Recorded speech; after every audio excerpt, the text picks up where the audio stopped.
our 25 most remarkable teens, good evening. It is with great pride that I, as Minister of Youth Empowerment, stand amongst you this evening on November 16th, 2017, to honor a group of outstanding young people in this honorable house. This evening marks the middle of the month of November, the middle of Youth Month 2017, celebrated under the theme, Empowering Our Youth to Soar for Much More. Youth Month is a time when the people of St. Kitts and Nevis are called to stand in solidarity with our youth and to celebrate their significant potential and remarkable achievements to date. This evening is a testimony that regardless of circumstance, the young people of St. Kitts and Nevis possess the vision, discipline, dedication, diligence, and intestinal fortitude to make a difference. Tonight is a remarkable night where we celebrate remarkable young people.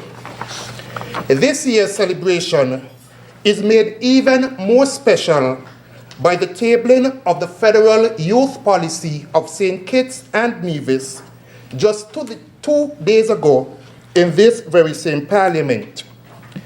This landmark document not only clearly defines the vision that we are embracing for the successful future of our youth, but it also gives us an insight into the challenges which our youth face on a day-to-day basis. The policy is data-driven. The policy is a data-driven document, and it has been shaped by the experiences and views of young people, some of whom we are celebrating this evening.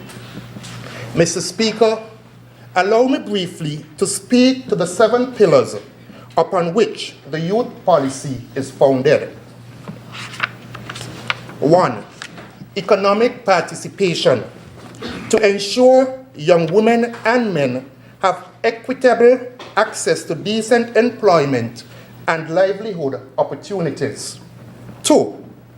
Safety, security, and protection, to build youth resilience and protective factors and reduce youth involvement in violence and crime. 3. Education and lifelong learning, to make equitable and inclusive quality education and learning a reality for young people, consistent with their life stage, needs, and aspirations. 4. Health and well-being, to empower young people to pursue healthy lifestyles and behaviors and to preserve their emotional, physical, and mental health and well-being. 5.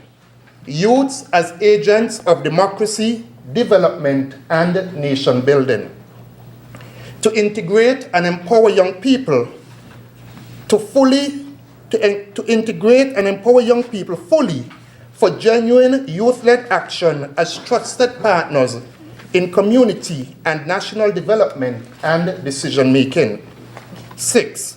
Youth and sustainable development, to engage young people to manage the environment, natural resources, and climate change impacts to benefit present and future generations. 7.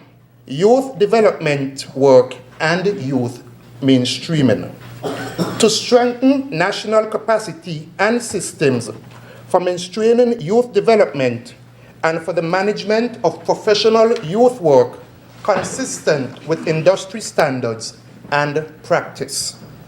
Mr. Speaker, the intention for emphasizing these areas this evening is to ensure that everyone fully understands that it is our intention to provide the means by which every youth may achieve their fullest potential.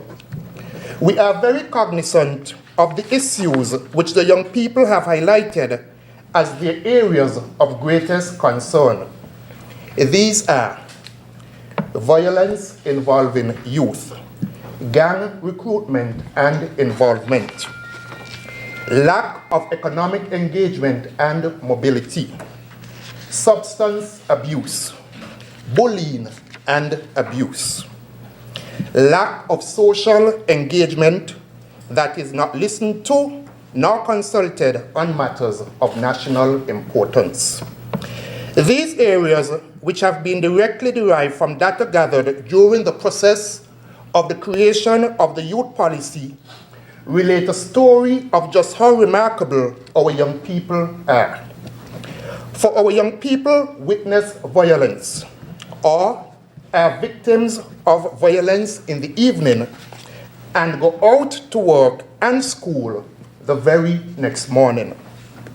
On their way to work and school, they have to say no to gangs, no to the drugs, and survive the bullying that occurs when you stay on the pathway of your goals. They survive even when they are not heard, and they dream of reaching down and lifting themselves out of poverty and the financial holes of desperation, even when their critics refuse to believe. Our youths are extremely remarkable. They are excellent, and they deserve the love and support of a nurturing nation.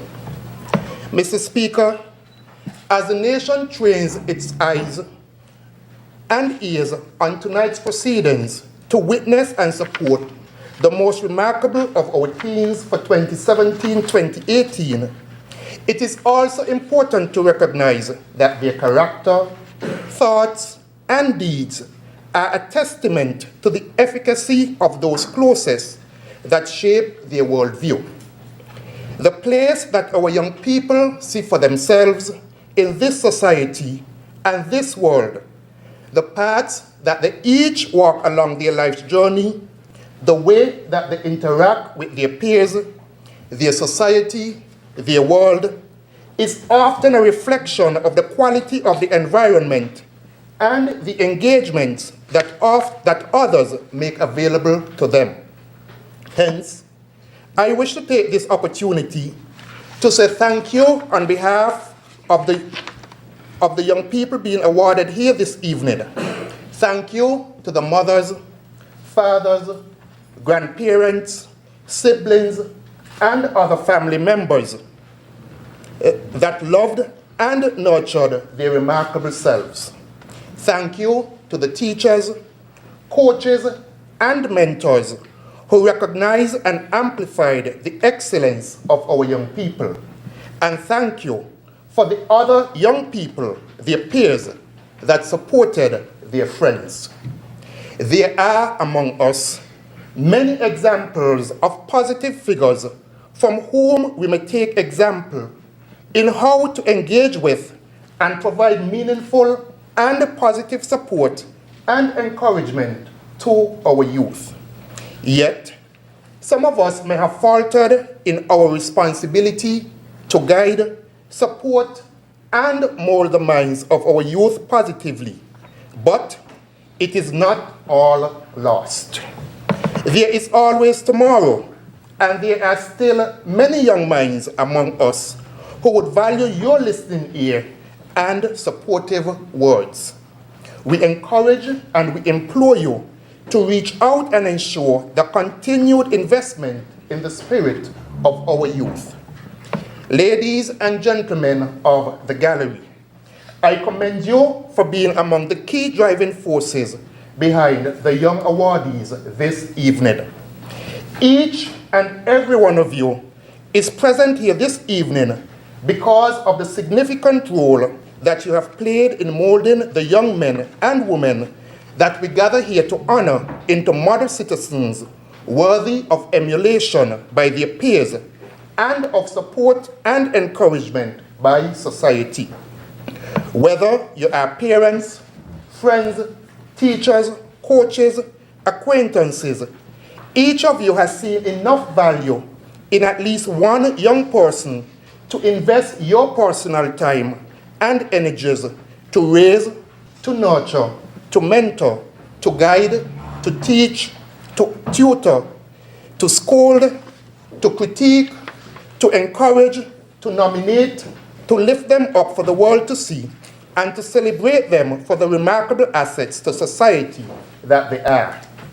This year marks the 7th anniversary of this, the 25 Most Remarkable Teens Award Ceremony, which saw its inaugural sitting in this honorable house in November of 2011.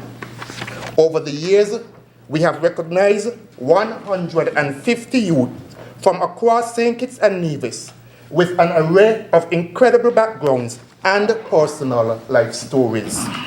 Stories that are testaments to the skills, ambition, commitment, resolve, and resilience of our nation's youth.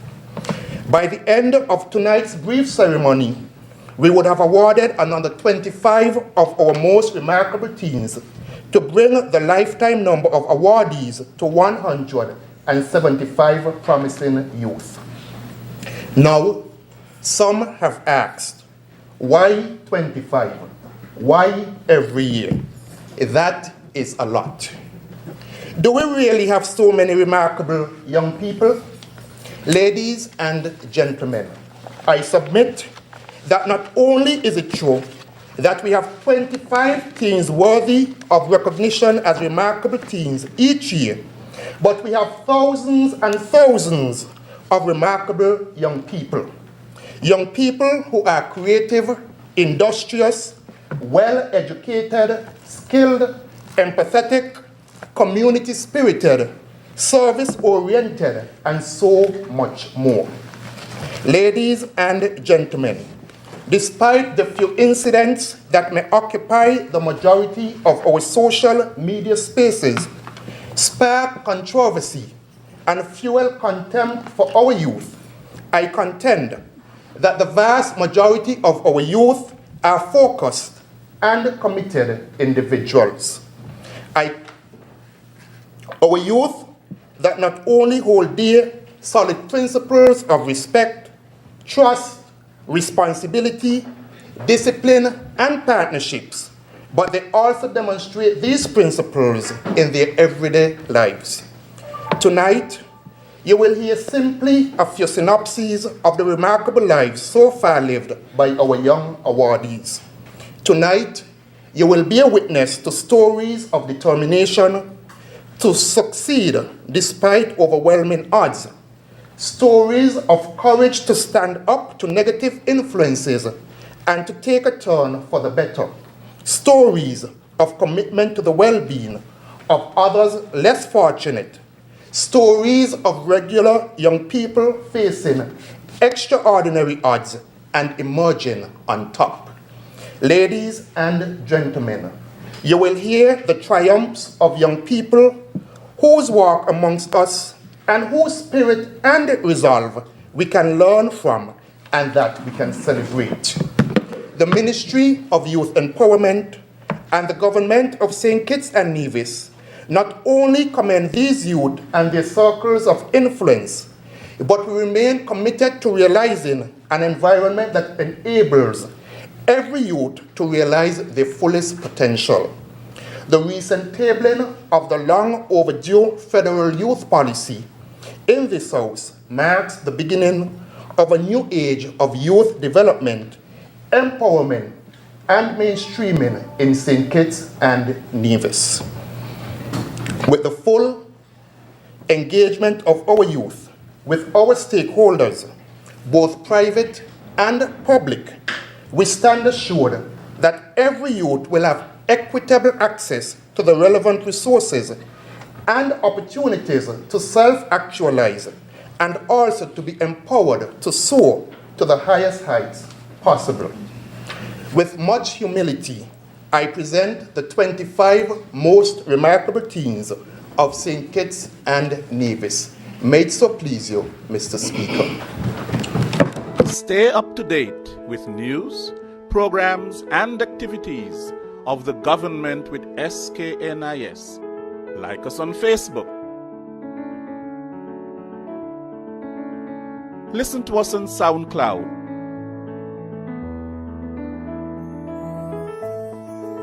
Follow us on Twitter. And watch our videos on YouTube. Connect with us today. SKNIS, St. Kitts and Nevis Information Service.